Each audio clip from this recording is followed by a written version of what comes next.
একটা নতুন বাংলাদেশ, সকলকে নিয়ে সকলের বাংলাদেশ গঠন করবার একটা স্বপ্ন নিয়ে এই গণ অভ্যুত্থান হয়েছিল। দেশের রাজনৈতিক অঙ্গনে এখন আলোচনার কেন্দ্রবিন্দুতে জাতীয় নাগরিক পার্টি এনসিপি। বিশেষ করে বিএনপির সাবেক সংসদ সদস্য ব্যারিস্টার রুমিন ফারহানা এবং ছাত্র শিবিরের সাবেক বেশ কয়েকজন প্রভাবশালী নেতার এনসিপিতে যোগদানের গুঞ্জনে সরগরম সামাজিক যোগাযোগ মাধ্যম।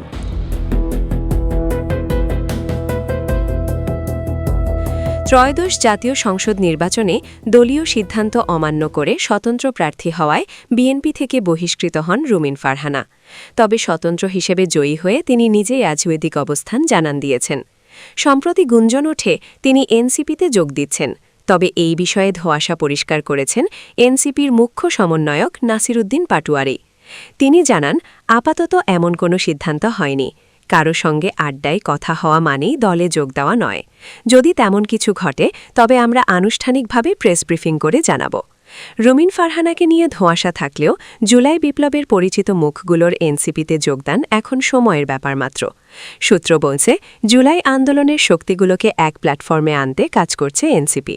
আলী হাসান জুনায়েদ আহ্বায়ক এবং রাফি সালমান রিফাত প্রধান সমন্বয়কারী, শাহরিন সুলতানা ইরাসহ আপ বাংলাদেশের অন্তত ২৫-৩০ জন সদস্য।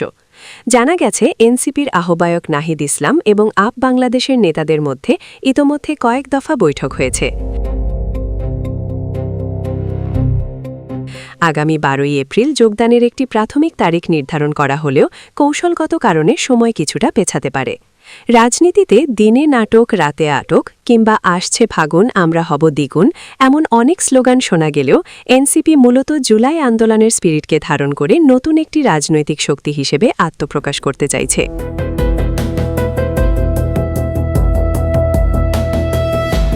রুমিন ফারহানার মতো হেভিওয়েট প্রার্থী বা শিবিরের সাবেক নেতাদের অন্তর্ভুক্তি দলটিকে কতটুকু শক্তিশালী করে, এখন সেটাই দেখার বিষয়।